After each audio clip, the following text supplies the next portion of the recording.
चलो ध्यान दो, आज का टॉपिक रहेगा जीके और साइंस। जीके और जीके, एक मिनट। आज का टॉपिक रहेगा जीके।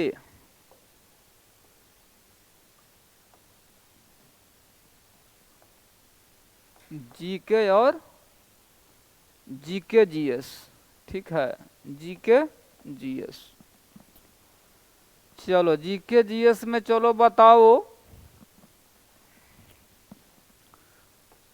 तंबाकू में क्या पाया जाता है? तंबाकू, तंबाकू में क्या पाया जाता है? तो निकोटीन। क्या पाया जाता है? निकोटीन। चाय में क्या पाया जाता है? चाय में क्या पाया जाता है? कैफीन, ठीक है। अब दूध का रंग पीला किसके कारण होता है?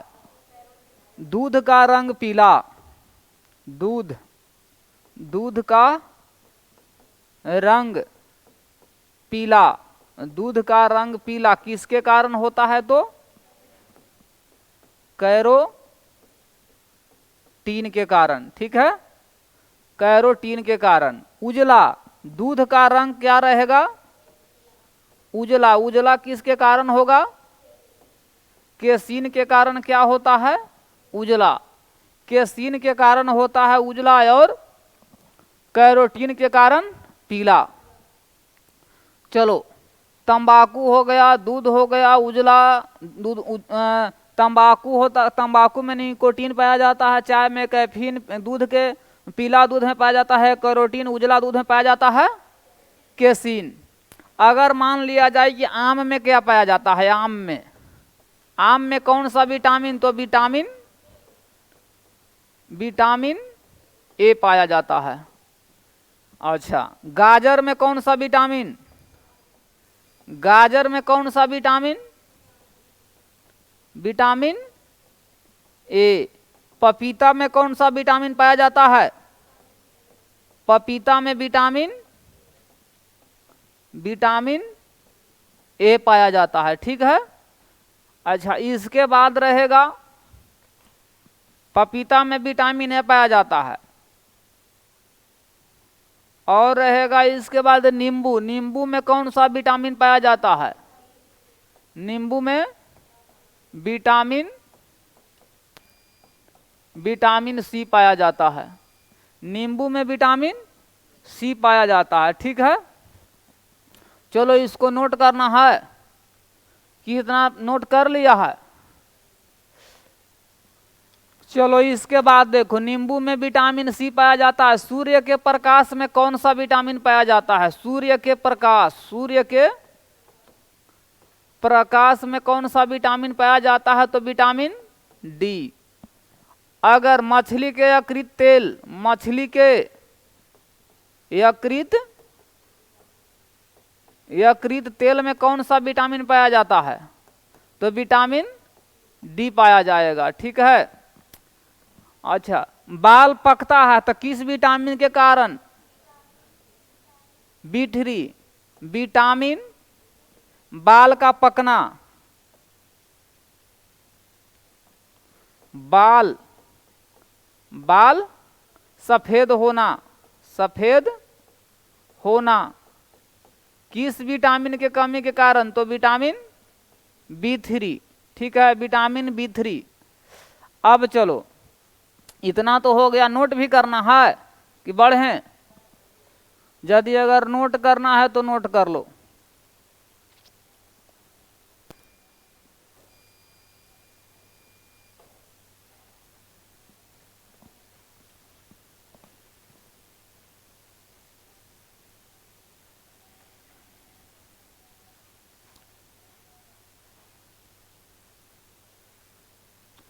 मोबाइल लेकर के आओ तो देखते हैं, आवाज तो नहीं ना ये हो रहा है। ऑफिस में होगा।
आगे बढ़ें, चलो।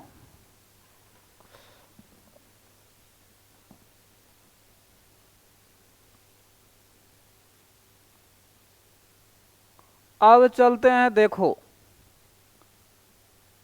दर्पण में चलते हैं। जैसे कि अगर मान लेते हैं कि सबसे पहले क्या चलते हैं, प्रकाश चलते हैं। प्रकाश में सबसे पहले किस में चल रहे हैं, प्रकाश।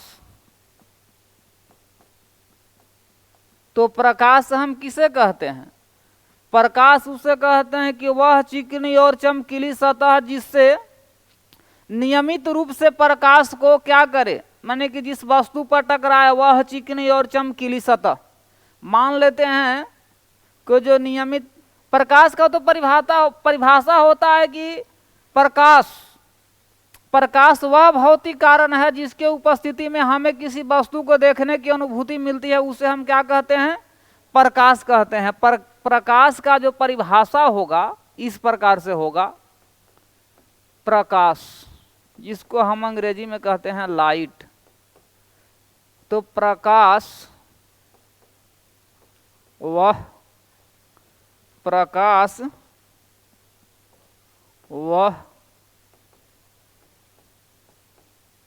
भौतिक कारण है जिसके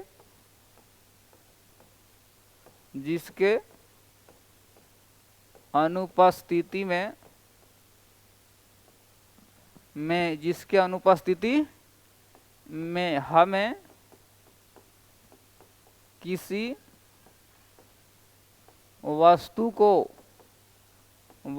वस्तु को देखने की अनुभूति मिलती है, उसे हम क्या कहते हैं, उसे प्रकाश कहते हैं, उसे हम प्रकाश कहते हैं। ठीक है, उसे क्या कहते हैं, प्रकाश कहते हैं। जैसे कि अगर प्रकाश नहीं रहेगा तो वस्तु नहीं दिखाई देगा। जैसे ही प्रकाश जिस वस्तु पर पड़ता है उस वस्तु पर टकराने के बाद हमारे आंख से टकराता है, यानी उस वस्तु का प्रतिबिंब हमारे आंख में बनता है, तब जाकर उस वस्तु को हम देखते हैं। तो वही कहता है कि प्रकाश वह भौतिक कारण है जिसके उपस्थिति में हमें किसी वस्तु को देखने की अनुभूति मिलती है, उसे हम प्रकाश कहते हैं। प्रकाश के बाद क्या होता है, किरण। किरण किसे कहते हैं, तो किरण प्रकाश के गमन पथ के दिशा को किरण कहते हैं। प्रकाश के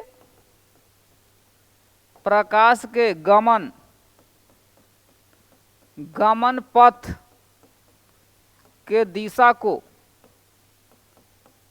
को क्या कहते हैं, किरण कहते हैं। प्रकाश के गमन पथ के दिशा को क्या कहते हैं, किरण कहते हैं। किरण का ऐसे रहेगा, माने किरण हमेशा प्रकाश जो है से हमेशा सीधी रेखा में चलती है। जैसे में ही हो गया तुम्हारा उदाहरण, जैसे में प्रकाश पुंज किसे कहते हैं, तो किरणों के समूह को क्या कहते हैं, प्रकाश पुंज कहते हैं। समझ में आया, किरणों के समूह को क्या कहते हैं, प्रकाश पुंज कहते हैं। साफ कर दें इसको, आगे बढ़ें। चलो बढ़ते हैं।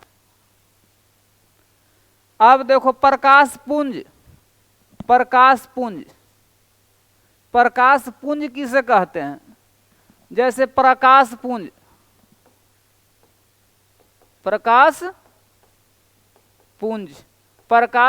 किसे कहते हैं, तो किरणों के समूह को क्या कहते हैं, प्रकाश पुंज कहते हैं। ये क्या हो गया तुम्हारा, प्रकाश पुंज हो गया। इसी को हम क्या कहते हैं, प्रकाश पुंज कहते हैं। किरणों के समूह को क्या कहते हैं, प्रकाश पुंज कहते हैं। ठीक है, इसके बाद अब हम चलते हैं, इतना तो प्रकाश के बारे में समझ लिया। अब हम चलते हैं किस में, तो अब चलते हैं दर्पण में। ठीक है, नोट कर लिया सब, आगे बढ़ें, आगे बढ़ते हैं।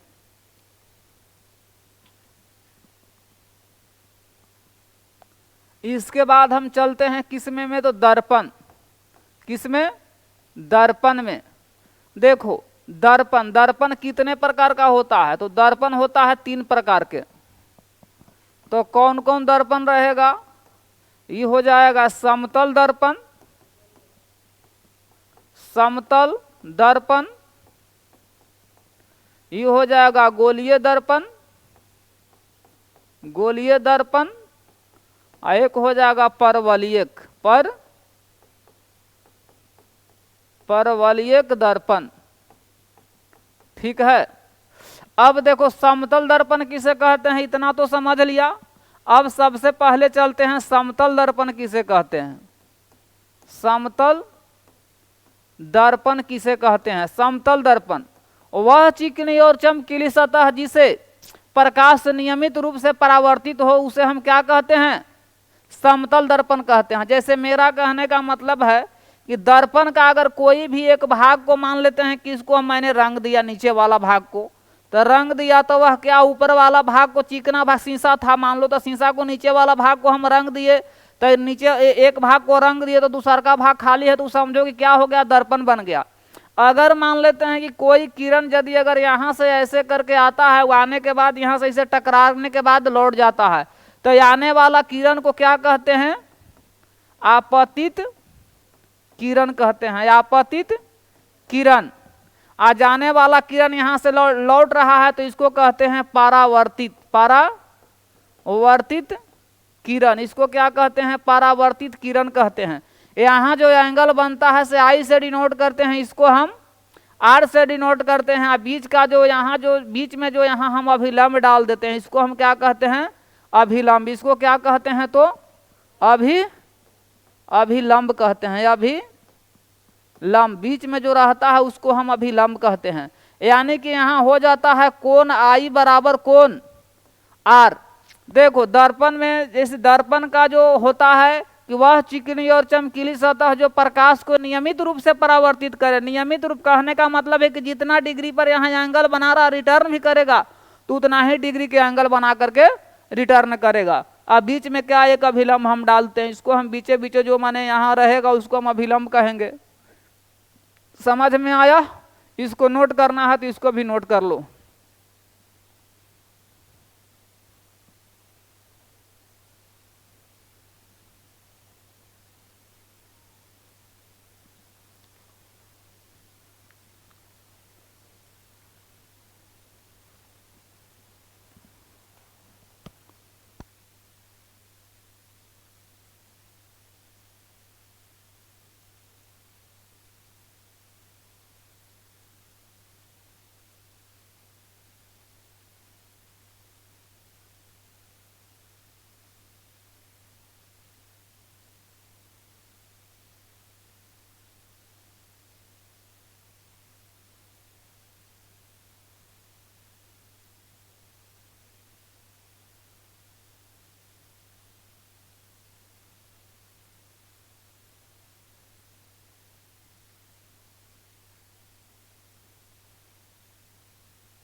चलो हो गया। अब देखो ये तो समझ गया। अब आगे बढ़ते हैं। अगला में है, अगर इस बात करते हैं कि प्रकाश की चाल कितना होता है, प्रकाश का चाल कितना होता है, प्रकाश की चाल के अगर हम बात करें तो कितना होता है? प्रकाश का जो चाल होता है, प्रकाश की चाल, प्रकाश का चाल होता है निर्वात में 3 × 10⁸ मीटर प्रति सेकेंड। चाल होता है किसमें? निर्वात में। अगर कांच की बात करें, प्रकाश की चाल कांच में, प्रकाश की चाल किसमें? कांच में। अगर मान लेते हैं कि सूर्य से प्रकाश आ रहा है, अब मान लेते हैं कि उसको हम चश्मा लगा करके देख रहे हैं सूर्य को, तो चश्मा पर पहले आकर के टकराएगा ना, तब ना कांच को पार करेगा। तो जितना देरी वह कांच में प्रवेश करेगा तो समझो कि उसको चाल कितना कम जाएगा, यहाँ हो जाएगा कांच में प्रकाश की चाल इसको हम कांच में कर देते हैं तो 2 गुने 10 के पावर 8 मीटर प्रति सेकंड कांच में इतना हो जाता है। कांच में यदि अगर प्रकाश पार करता है तो उसको एक कम हो जाता है, ठीक है। इसके बाद अगर तेल में बात किया जाए तो तेल में कितना होता है, तेल में हो जाता है, तेल में कितना हो जाता है तो कितना हो जाएगा तेल में हो जाएगा 2.04 गुने 10 के पावर 8 मीटर प्रति सेकंड तेल में हो गया। तेल के बाद अगर मान लेते हैं क्या, तेल के बाद अगर ले लिया जाए जल में हो जाएगा 2.45 गुने 10 के पावर 8 मीटर प्रति सेकंड जल में हो गया। ये जल में प्रकाश के चाल ऐसे हो जाता है, ठीक है। इसके बाद अगर मान लेते हैं कि रॉक सॉल्ट और नाइलोन में भी रहता है 1.96 गुने 10 के पावर 8 मीटर प्रति सेकंड और नाइलोन में भी रहेगा 1.96 गुने 10 के पावर 8 मीटर प्रति सेकंड। ये हो गया क्या, नाइलोन। ये हो गया नाइलोन में भी उतना ही रहता है और रॉक सॉल्ट में भी उतना ही रहता है। रॉक सॉल्ट दोनों में सेम में रहता है। इतना दिमाग में नोट कर लो कि प्रकाश की चाल कितना रहता है निर्वात में। इसको कर लो निर्वात में रहेगा प्रकाश का चाल 3 गुने 10 के पावर 8 मीटर प्रति सेकंड। फिर इसके बाद कांच में कितना हो जाएगा 2 गुने 10 के पावर 8 मीटर प्रति सेकंड। तेल में कितना होगा 2 गुने 10 के पावर 8 मीटर प्रति सेकंड। और फिर इसके बाद जल में रहेगा 2.45, तेल में रहेगा 2.04, तेल में रहेगा 2.04 मीटर प्रति सेकंड। जल में फिर थोड़ा सा क्या होगा बढ़ेगा, कितना हो जाएगा तो 2.45 गुने 10 के पावर 8 मीटर प्रति सेकंड। रॉक सॉल्ट में और कम जाता है, नाइलोन में और रॉक सॉल्ट में दोनों में प्रकाश की चाल सेम रहता है, ठीक है। इसको भी नोट कर लो।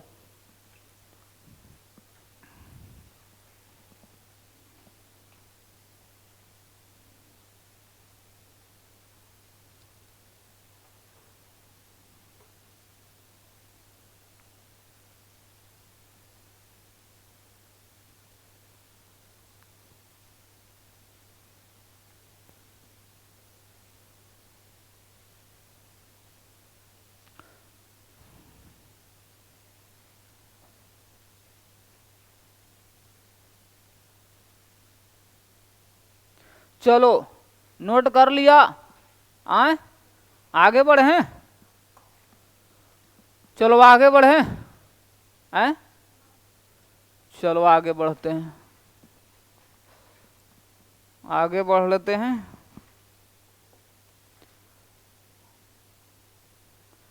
पेज ले लेते हैं। अब चलते हैं, देखो अब चलते हैं दर्पण के बारे में। समतल दर्पण के बारे में तो बता दिए। अब चलते हैं गोलीय दर्पण। गोलीय दर्पण तो गोलीय दर्पण में क्या होता है, गोलीय दर्पण भी कितने प्रकार का होता है, गोलीय दर्पण भी 2 प्रकार का होता है। पहला होता है क्या, पहला होता है अवतल दर्पण और दूसरा हो जाएगा उत्तल दर्पण। पहला होता है अवतल दर्पण और दूसरा होता है उत्तल दर्पण। पहला होता है अवतल दर्पण और दूसरा होता है उत्तल दर्पण। प पर एफ रहेगा, ठीक है। तो देखो अवतल दर्पण में क्या होता है, उत्तल दर्पण में क्या होता है। अवतल दर्पण ऐसे रहता है, अवतल दर्पण का जो अंदर वाला जो भाग रहेगा ना, बाहर वाला जो भाग रहेगा वो रंगा हुआ रहेगा अवतल दर्पण में, ठीक है। अवतल दर्पण में परावर्तक सतह धंसा हुआ रहता है, समझ गया। ये क्या हो गया, परावर्तक सतह, जिस पर प्रकाश जाता है उसी को हम परावर्तक सतह कहते हैं। तो अवतल दर्पण में जो परावर्तक सतह धंसा हुआ रहता है उसे हम अवतल दर्पण कहते हैं। इसको हम किससे डिनोट करते हैं, इसको P, इसको हम कहते हैं F और इसको कहते हैं C। P को इसको हम कहते हैं ध्रुव, इसको कहते हैं क्या, फोकस, इसको कहते हैं फोकस और इसको क्या कहते हैं तो वक्रता केंद्र। क्या कहते हैं, वक्रता केंद्र कहते हैं, इसको हम कहते हैं वक्रता केंद्र। ठीक है, सेम चीज उत्तल में क्या होता है, उत्तल में होता है क्या कि इसको क्या होता है ना कि इसको हम अंदर से रंग देते हैं, इसको हम उत्तल में क्या करते हैं कि अंदर से रंग देते हैं, या अंदर से इसको हम रंगते हैं। इसका जो परावर्तक सतह जो रहता है से उभरा हुआ रहता है, इसको भी हम क्या कहते हैं, इसको P से डिनोट करते हैं, इसको भी हम क्या कहते हैं तो ध्रुव कहते हैं। इसको क्या कहते हैं, इसको हम F से फोकस कहते हैं, इसको हम क्या कहते हैं तो फोकस कहते हैं। इसको हम C यानी क्या कहते हैं तो वक्रता केंद्र कहते हैं। वक्रता त्रिज्या कहो या केंद्र कहो एक ही बात है, वक्रता केंद्र कहते हैं।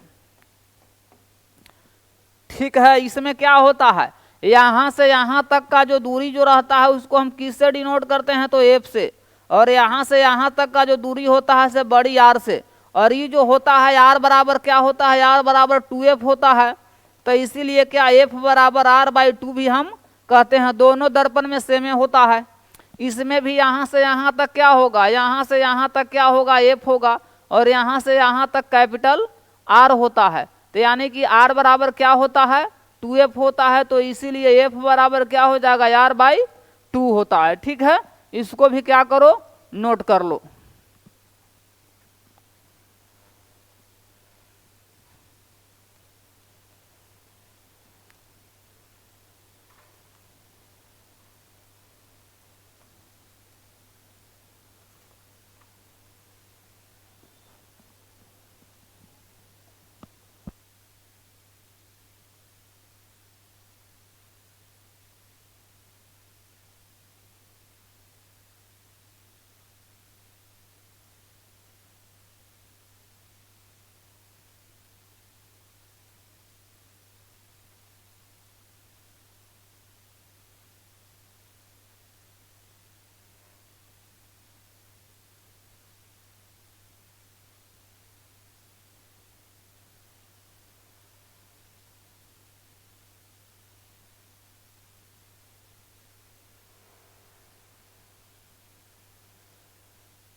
नोट कर लिया है, नोट करो जल्दी से।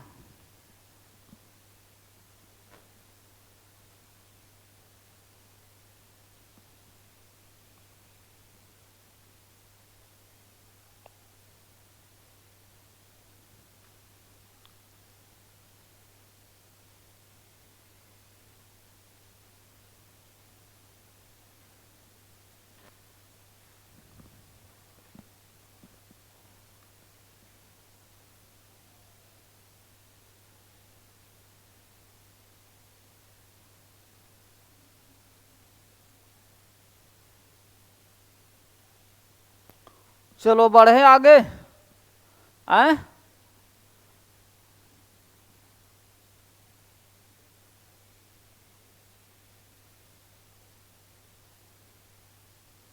आगे बढ़े हैं।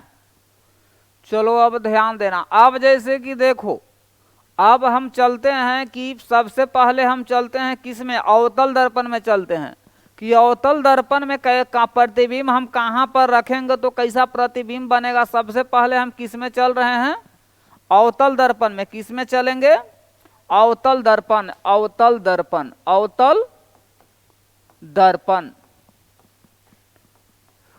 मेरा कहने का मतलब है, मान लो कि अवतल दर्पण है, ठीक है, इसको मैंने क्या कर दिया कि बाहर से रंग दिया। तो बाहर से अगर रंगेंगे तो क्या बन जाता है, कौन सा दर्पण बनता है, अवतल दर्पण बनता है। तो देखो इसमें हम क्या कहते हैं, इसको हम क्या कहते हैं, इसको कहते हैं हम क्या P कहते हैं, इसको क्या कहते हैं तो F कहते हैं, और इसको क्या कहते हैं C कहते हैं, और इधर इसको हम क्या कहते हैं अनंत कहते हैं। क्या कहते हैं, अनंत। ठीक है, इसको क्या कहते हैं, इसको हम इधर को हम क्या कहते हैं अनंत।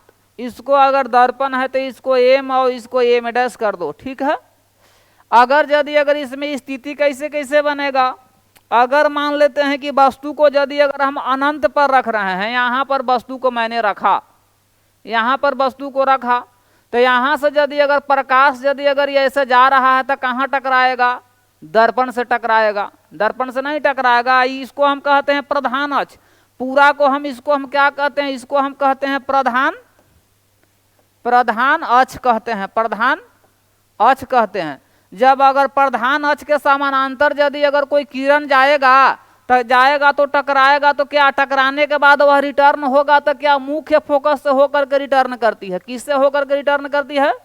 मुख्य फोकस से होकर के रिटर्न करती है, ठीक है। तो इसका जो प्रतिबिंब बनता है, तो इसको मान लेते हैं कि यहाँ से यदि अगर किसी अगर किरण को हम गुजारते हैं, सी से होकर के यदि अगर कोई किरण अगर रिटर्न हो रहा है दर्पण पर, तो ऐसे ही माने कि यहाँ से ऐसे करके आया ना तो इधर भी रिटर्न हो जाएगा। तो यहाँ प्रतिबिंब ही दोनों के बीच में बनेगा। कैसा बनेगा?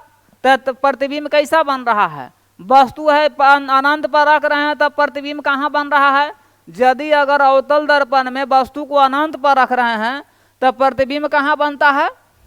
जब वस्तु कहाँ हो? अनंत पर हो। कहाँ हो? अनंत पर हो। वस्तु कहाँ हम रख रहे हैं? अनंत पर। तब प्रतिबिंब कहाँ बनेगा? प्रतिबिंब कहाँ बन रहा है? सी और एफ के बीच। कहाँ? सी और मुख्य वक्रता केंद्र और सी और एफ के बीच, वक्रता केंद्र और फोकस के बीच है ना। कैसा बनता है प्रतिबिंब? तो कैसा बन रहा है? वस्तु ऐसे है तो ये उल्टा बन रहा है, तो वास्तविक और उल्टा, यानी कि इसका प्रकृति कैसा है?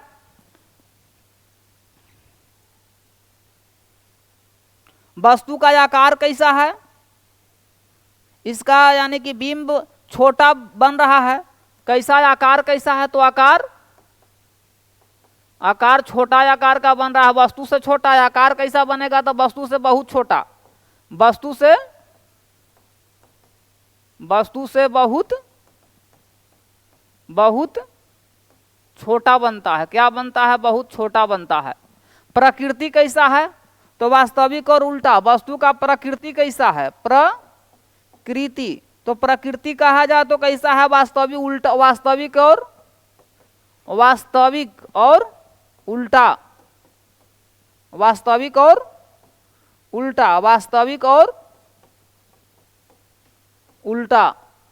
जब हम देख रहे हैं कि अवतल दर्पण में हम अनंत पर वस्तु को रखे तो देख रहे हैं कि इसका जो प्रतिबिंब बन रहा है वस्तु से बहुत छोटा बन रहा है, वास्तविक बन रहा है और उल्टा बन रहा है, ठीक है। इसको नोट करना है तो नोट कर लो।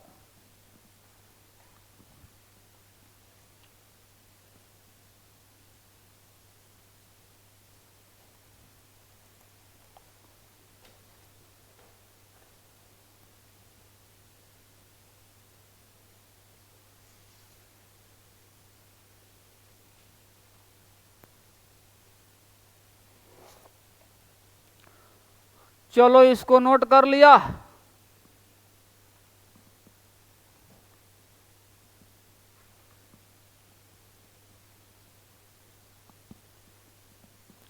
आगे बढ़ें हैं?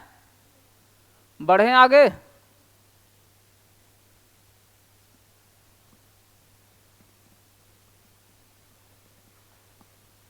बढ़ें, उतार लिया सब।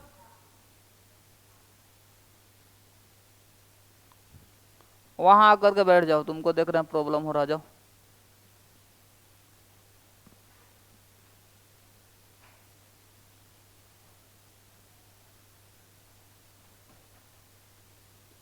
बढ़े तो हैं? अब देखो, वस्तु को इसमें तो अनंत पर रखे थे, तो अनंत पर रख करके तो हम समझ लिए।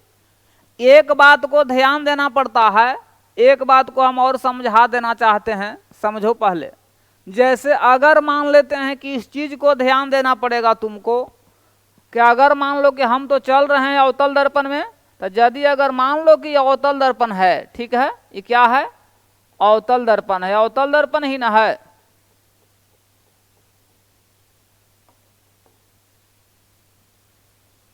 अवतल दर्पण है, यही ना है। इसको हम क्या कहते हैं? इसको हम क्या कहते हैं? इसको हम कहते हैं, इसको क्या कहते हैं? इसको हम P से डिनोट करते हैं।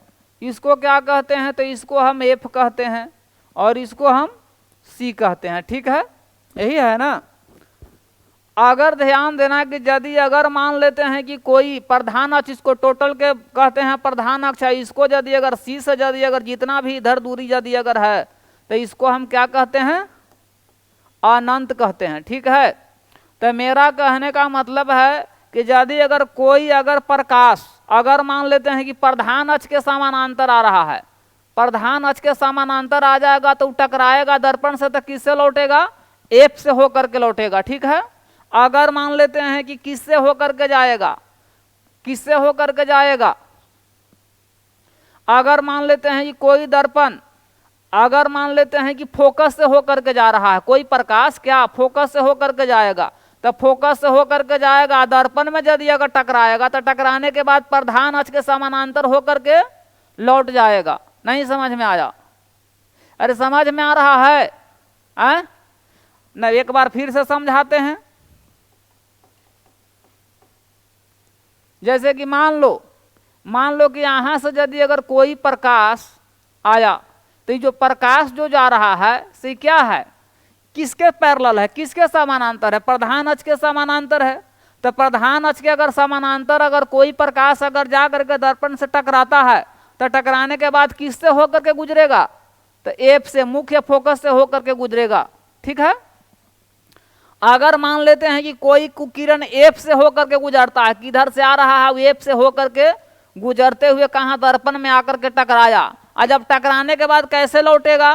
तो लौटेगा तो किससे होकर के? तो प्रधान अक्ष के समानांतर होकर के ही लौट जाएगा। ठीक है, ये कुछ नियम है, इसको तुम लोग को दिमाग में सेट करके रखना पड़ेगा। ठीक है, अगर यदि अगर कोई किरण यदि अगर C से होकर के आ रहा है, C से होकर के आ रहा है, C से होकर के आया, अब आने के बाद मान दर्पण से टकराया, C से होकर के आया, दर्पण से टकराया, जैसे टकराएगा ना, जौन दिशा में टकराया उसी दिशा से वो लौट जाएगा। नहीं समझ में आया? जिस दिशा से टकराएगा उसी दिशा से वो लौट जाएगा। C से होकर के आया है तो वैसे ही लौट जाएगा। यदि अगर प्रधान अक्ष के समानांतर आएगा तो F से होकर के, F से यदि अगर होकर के आएगा तो प्रधान अक्ष के समानांतर लौटेगा। नहीं समझ में आया? ठीक, अब चलो, अब अगर मान लेते हैं कि वस्तु को हम लोग तो अब देख रहे हैं कि कहाँ कहाँ हम लोग, एक बार तो हम लोग कहाँ रख दिए वस्तु को? अरे वस्तु को हम लोग रखे C और अनंत के बीच रख दिए हैं। इस बार हम वस्तु को रखते हैं कहाँ? तो इस बार हम वस्तु को रखते हैं, इस बार वस्तु को हम रखते हैं क्या? C पर रख रहे हैं। कहाँ रख रहे हैं? C पर। अगर मान लेते हैं कि यहाँ कोई वस्तु है, मान लेते हैं कि प्रधान अक्ष के समानांतर, इसी के समानांतर कोई किरण गया, तो इससे जैसे ही टकराएगा तो F से होकर के गुजरेगा। अरे F से होकर के गुजरेगा ना, गुजार न दिए है ना। अब वस्तु को हम कहाँ रखे हैं? C पर रखे हैं। यदि अगर C पर हम वस्तु को रखते हैं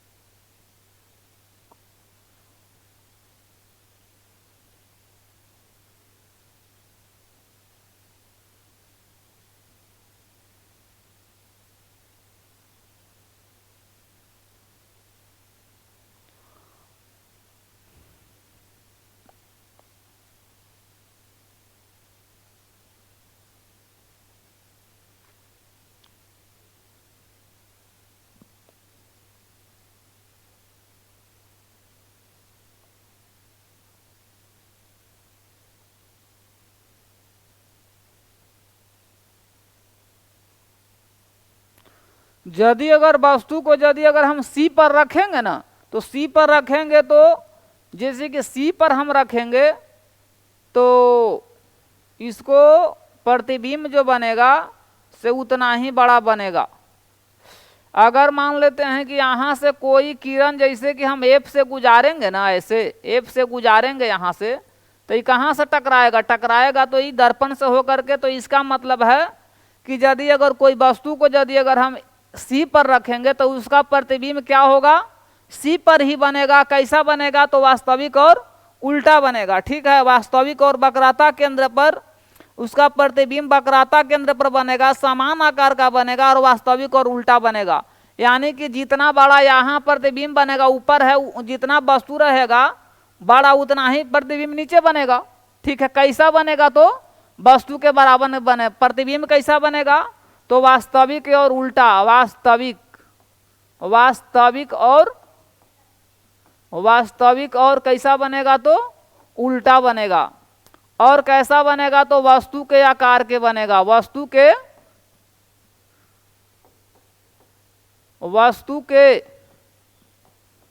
आकार के बराबर बनेगा। वस्तु के आकार के बराबर क्या बनेगा, प्रतिबिंब बनेगा। वस्तु के आकार के बराबर प्रतिबिंब बनेगा, जितना बड़ा वस्तु रहेगा उतना ही बड़ा बनेगा। ठीक है, कैसा बनेगा तो वास्तविक और उल्टा बनेगा।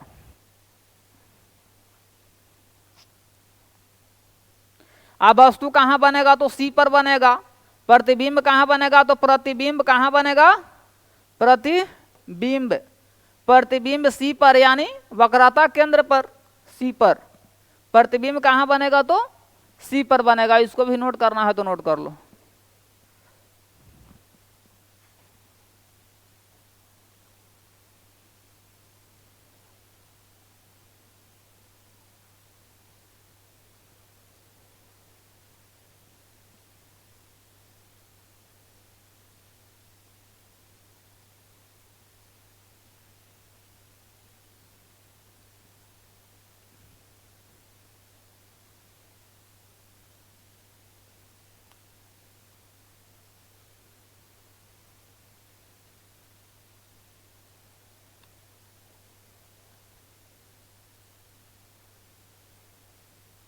जल्दी से नोट करो इसको।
चलो नोट कर लिया, बढ़े।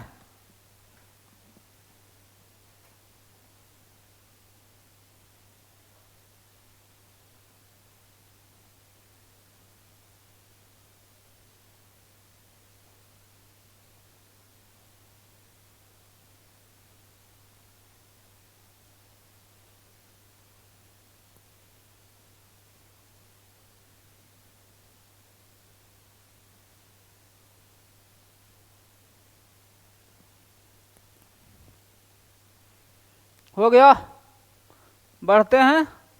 अब देखो, अब दर्पण तो यही रहेगा, दर्पण यही रहेगा।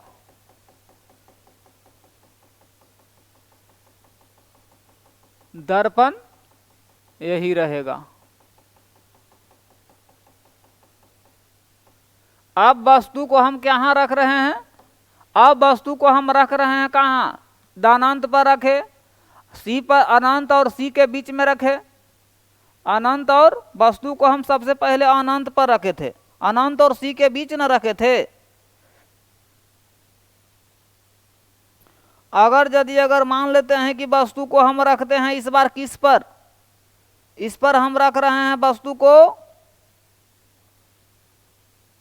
फोकस और वक्रता केंद्र के बीच, फोकस और वक्रता केंद्र के बीच रख रहे हैं। मान लेते हैं कि इस बार हम वस्तु को कहाँ रखे, यहाँ रख दिए। तो तो यहाँ जब हम रखेंगे तो प्रतिबिंब का जब दर्पण से इसे जाकर के टकराएगा तो टकराने के बाद इस प्रकार से लौटेगा, जाएगा, टकराएगा तो एफ से होकर के गुजरेगा। तो इस प्रकार से जब रखाता है तो उसका प्रतिबिंब कहाँ बनता है? उसका प्रतिबिंब बनेगा अनंत पर बनेगा वक्रता केंद्र एवं अनंत के बीच, वक्रता केंद्र एवं अनंत के बीच इसका प्रतिबिंब बनता है। वक्रता केंद्र एवं अनंत के बीच इसका प्रतिबिंब ऐसे करके यहाँ पर इसका प्रतिबिंब बनता है। ठीक है, इसका जो प्रतिबिंब है से कहाँ बनेगा? अनंत और वक्रता केंद्र के बीच इसका प्रतिबिंब बनेगा। कैसा बनता है? तो वस्तु से बहुत बड़ा बनता है, वस्तु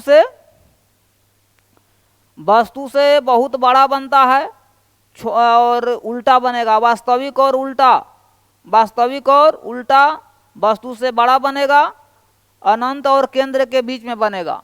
ये अनंत हो गया, ये केंद्र हो गया, सी और अनंत के बीच में वस्तु का प्रतिबिंब बनता है। कैसा बनेगा? तो प्रतिबिंब इसका क्या बनेगा? तो प्रतिबिंब क्या बनेगा? तो उल्टा बनेगा। कैसा बनेगा? उल्टा बनेगा। सी और केंद्र और अनंत के बीच, अनंत के बीच में बनेगा। और क्या बनेगा?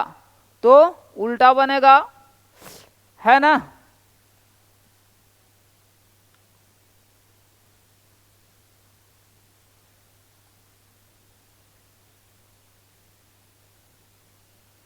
अगर मान लेते हैं कि यहाँ से ऐसे करके कोई किरण जा रहा है तो लौटेगा तो एफ से ही होकर के लौटेगा, टकराएगा दर्पण से तो ऐसे होकर के लौटता है कि नहीं? है ना। चलो इसको नोट कर लो।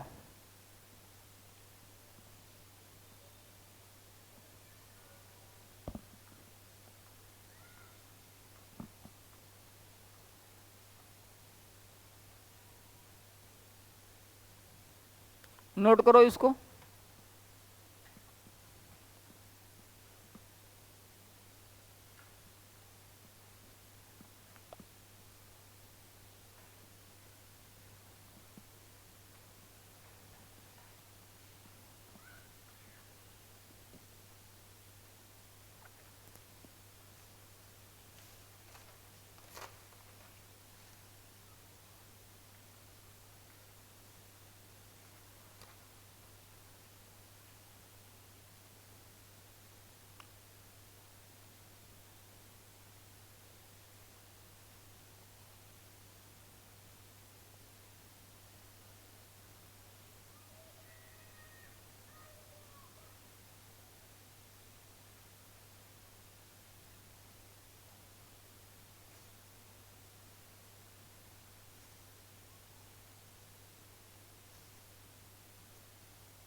चलो बढ़े।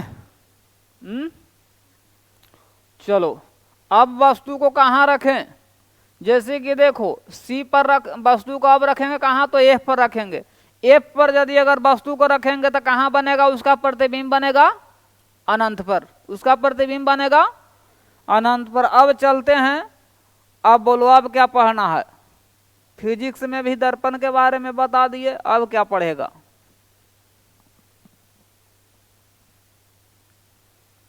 अब चलते हैं भूगोल के बारे में, भूगोल भी देख लेते हैं। लाओ तो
अब चलो हम देखते हैं नागरिक सिविक्स।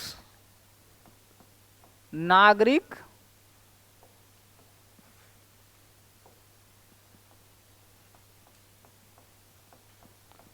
नागरिक शास्त्र।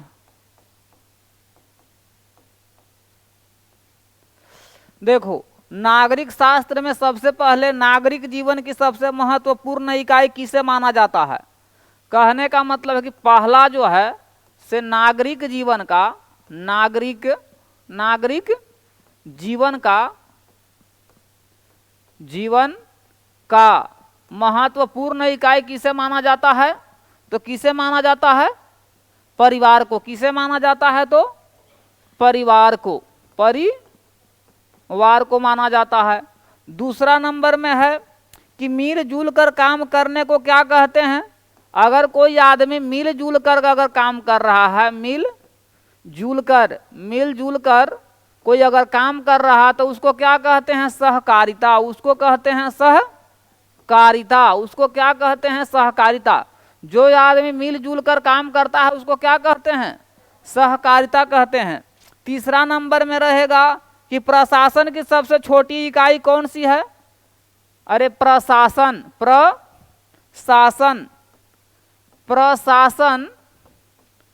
की सबसे छोटी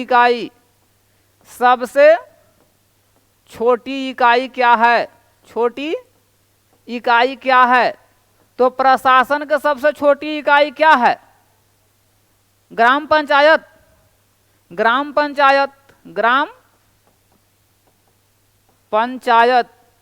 ठीक है, क्या है, ग्राम पंचायत है। प्रशासन के सबसे छोटा इकाई क्या है, तो ग्राम पंचायत। ग्राम पंचायत का प्रधान कौन होता है, ग्राम पंचायत का प्रधान कौन होता है, तो प्रधान कौन होता है, मुखिया होता है। ग्राम पंचायत का प्रधान कौन होता है, मुखिया होता है। ठीक है, ग्राम पंचायत का प्रधान कौन होता है, मुखिया। मुखिया का कार्यकाल कितने साल तक होता है, मुखिया का कार्यकाल कितने वर्ष का होता है, तो 5 वर्ष का होता है। मुखिया का कार्यकाल कितने वर्षों का होता है, 5 साल का होता है। इसके बाद में रहेगा ग्राम पंचायत का सचिव कौन होता है, ग्राम पंचायत का सचिव। ग्राम पंचायत सचिव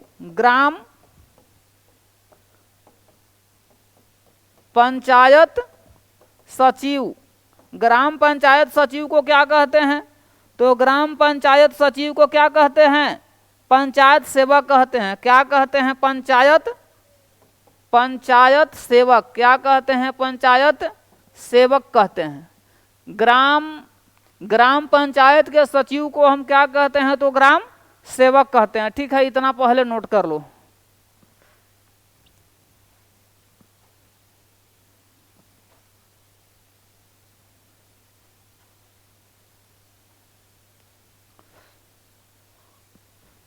ग्राम पंचायत का जो प्रधान होता है ना, वो मुखिया होता है। चलो ये लड़का जल्दी नोट करो।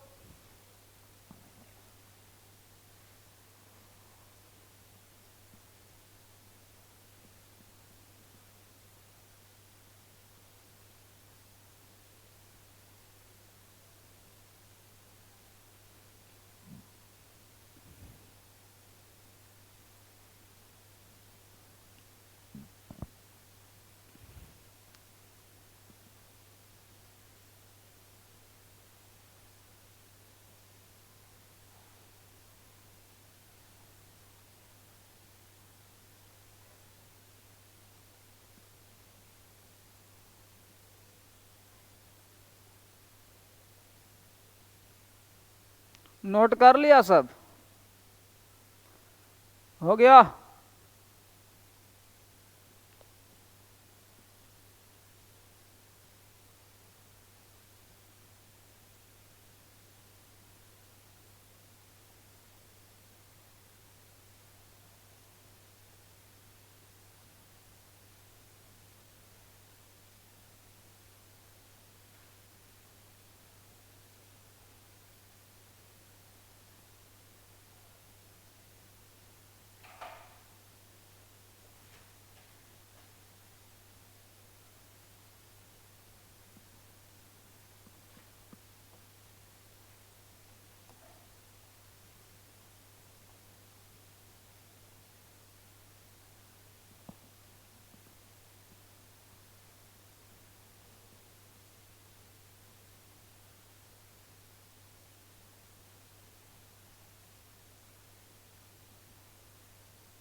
हो गया? बढ़े?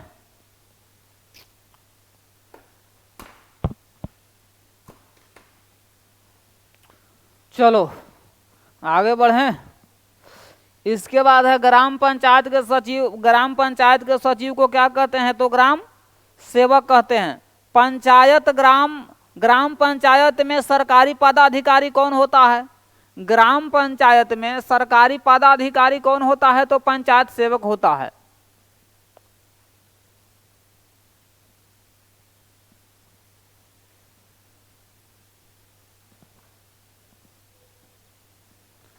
कहता है ग्राम पंचायत ग्राम पंचायत में सरकारी पदाधिकारी कौन होता है? तो पंचायत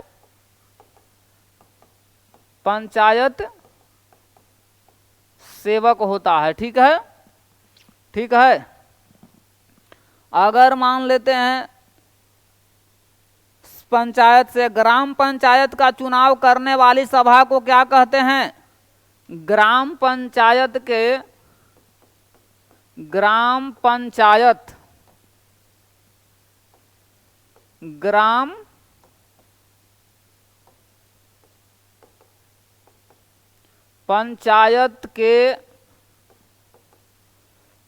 चुनाव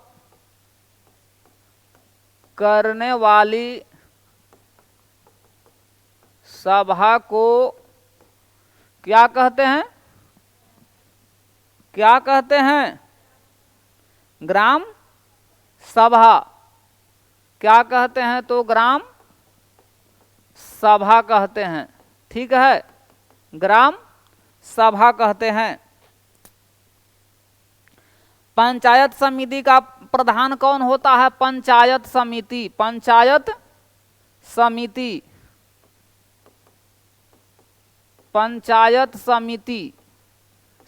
के प्रधान कौन होता है बाबू? प्रमुख। कौन होता है? तो प्रमुख। पंचायत समिति का प्रधान कौन होता है? प्रमुख होता है। सामुदायिक विकास कार्यक्रम कब लागू किया गया? सामुदायिक विकास कार्यक्रम कब लागू किया गया? सामुदायिक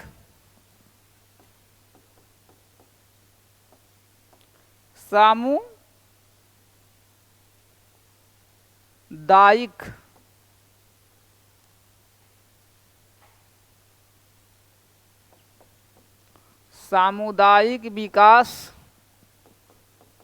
कार्यक्रम कब लागू किया गया? कब लागू किया गया?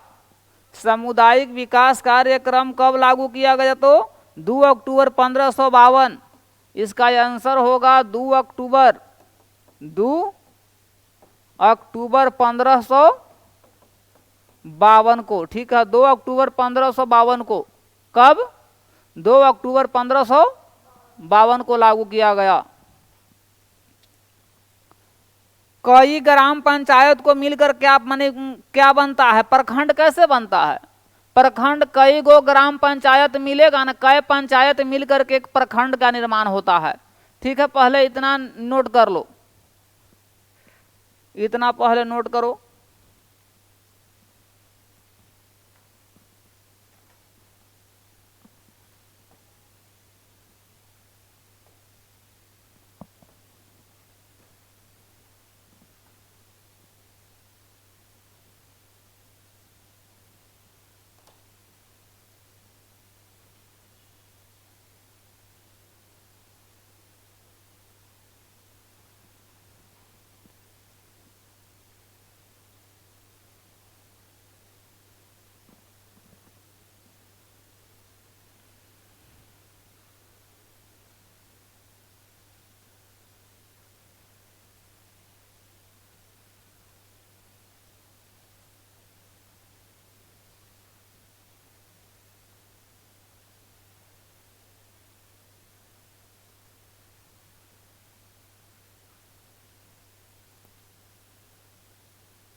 चलो नोट कर लिया, बढ़े।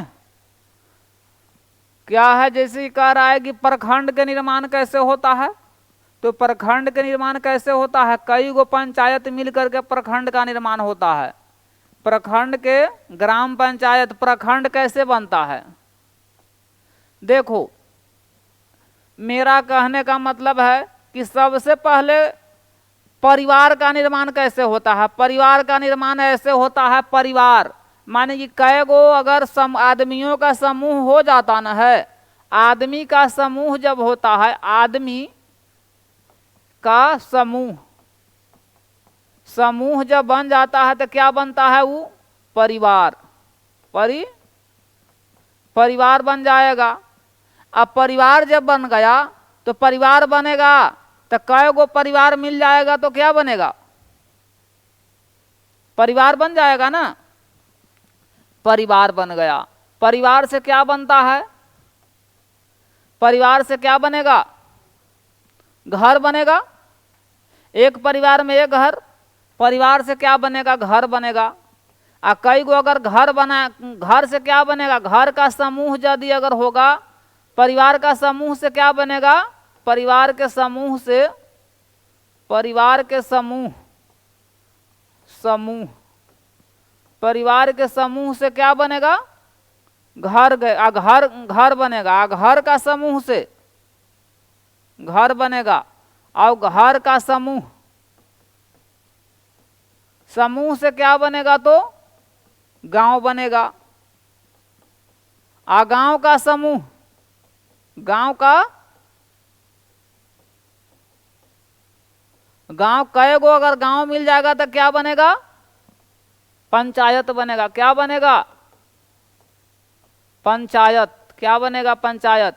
और पंचायत का समूह,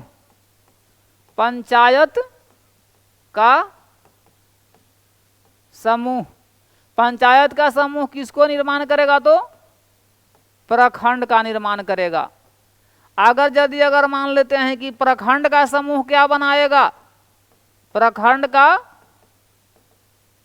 समूह, प्रखंड का समूह होगा तो क्या होगा, प्रखंड का समूह होगा तो क्या बनेगा, अनुमंडल, अनुमंडल न बनेगा। जैसे कि प्रखंड,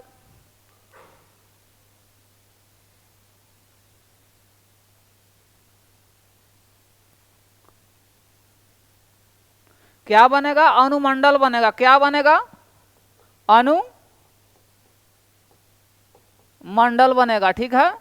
अब अनुमंडल के समूह होगा तो क्या बनेगा, अनुमंडल। कई गो अगर अनुमंडल का समूह बनेगा तो क्या बनेगा, अनुमंडल का समूह से क्या बनेगा, जिला बनेगा। जिला न बनेगा, क्या बनेगा, जिला बन जाएगा, जिला। और कई गो यदि अगर जिला का समूह से क्या बनेगा, जिला का समूह, जिला का समूह से क्या बनेगा तो प्रमंडल बनेगा। क्या बनेगा, प्रमंडल।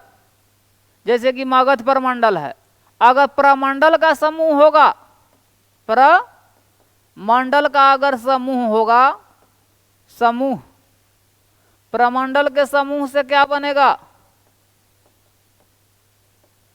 प्रमंडल के समूह से क्या बनेगा, राज्य। क्या बनेगा, राज्य।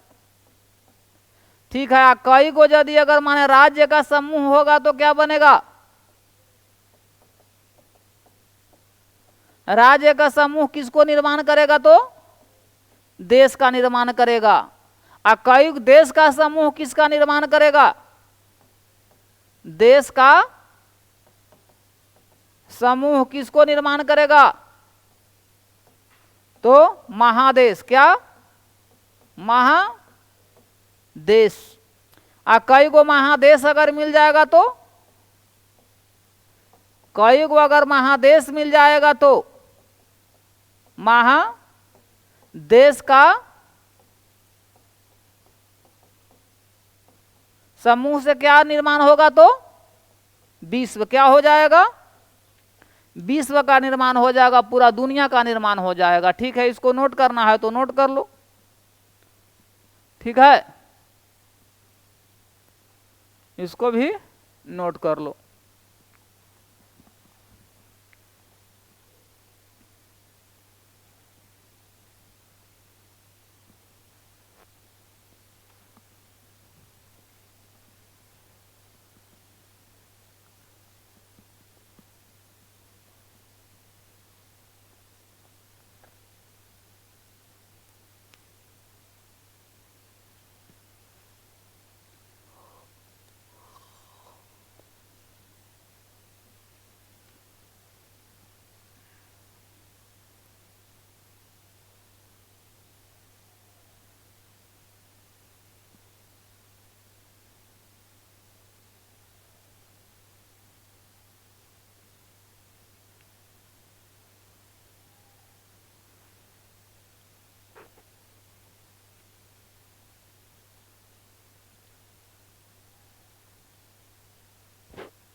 हो गया।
चलो हो गया। आ बढ़ें बढ़ें, चलो ध्यान दो। ये तो समझ लिया। तो हम क्या बता दिए थे, सामुदायिक विकास कार्यक्रम लागू हुआ था 2 अक्टूबर 1552 को। कई गो ग्राम पंचायत मिलकर के प्रखंड का निर्माण होता है। तो प्रखंड का कई गो ग्राम पंचायत जब मिल जाता है तो क्या होता है, प्रखंड का निर्माण। प्रखंड का निर्माण होता है, कई ग्राम पंचायत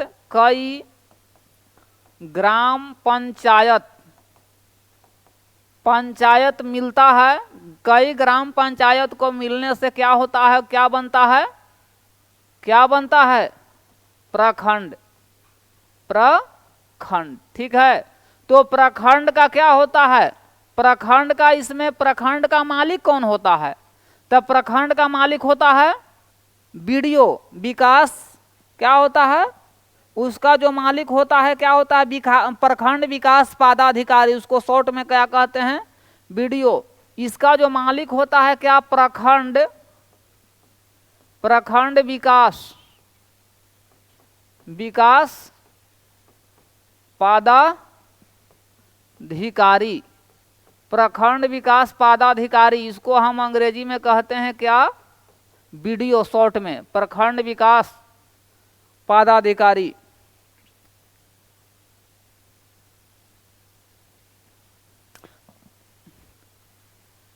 ब्लॉक डेवलपमेंट ऑफिसर होगा। इसके बाद प्रखंड का प्रधान तो देख लिया।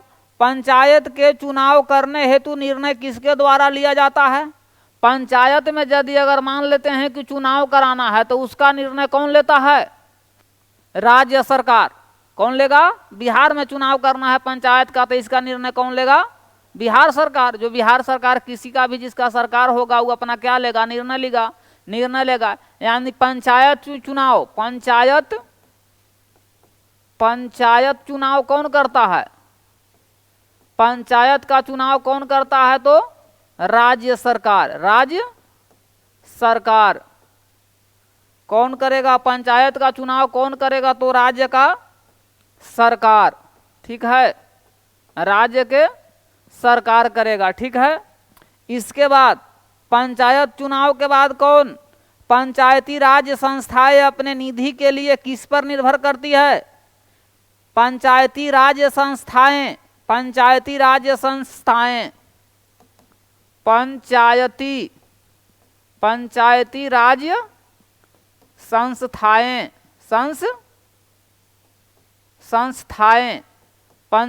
राज संस्थाएं कहता है कि पंचायती राज संस्थाएं अपनी निधि के लिए किस पर निर्भर करती है, तो सरकारी अनुदान। किस पर निर्भर करती है, सरकारी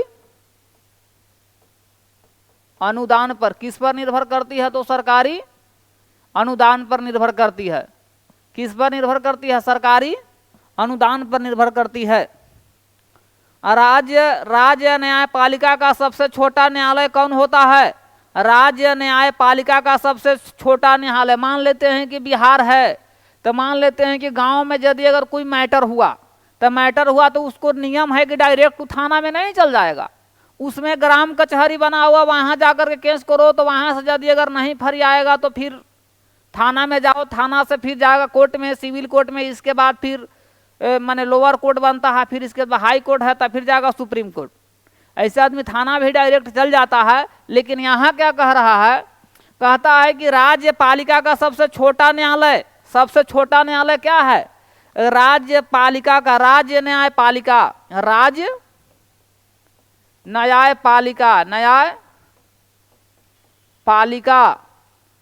का सबसे छोटा न्यायालय कौन है, सबसे छोटा न्यायालय कौन है, ग्राम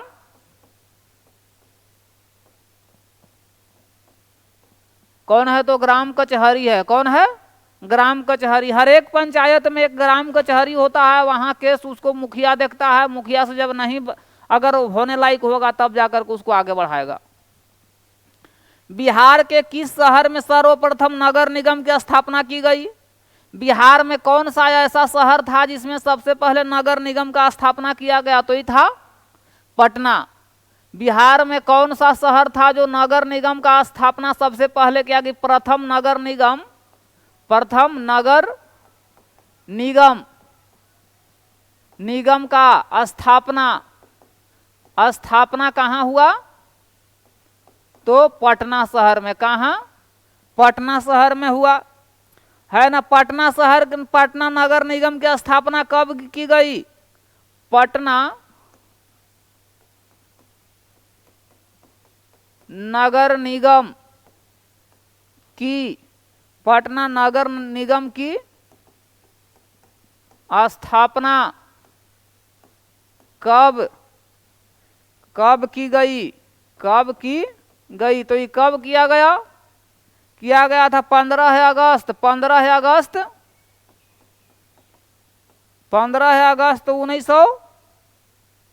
1952 ईस्वी को।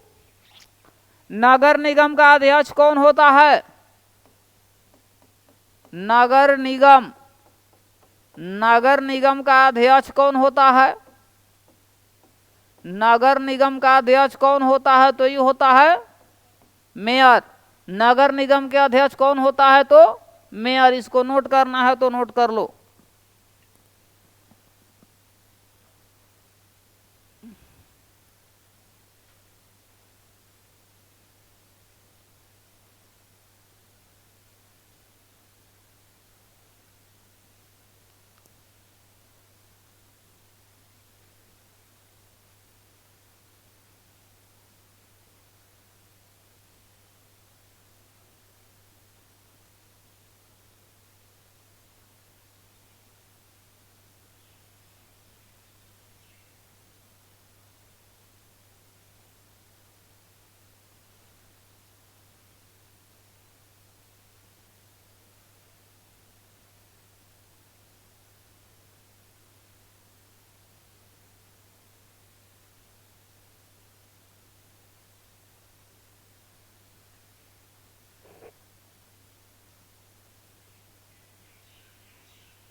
चलो हो गया।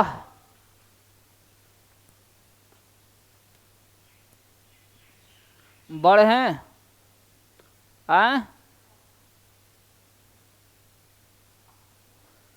कितने पर स्टॉप कर दे? 4 बज भी गया, इतने पर स्टॉप कर देते हैं।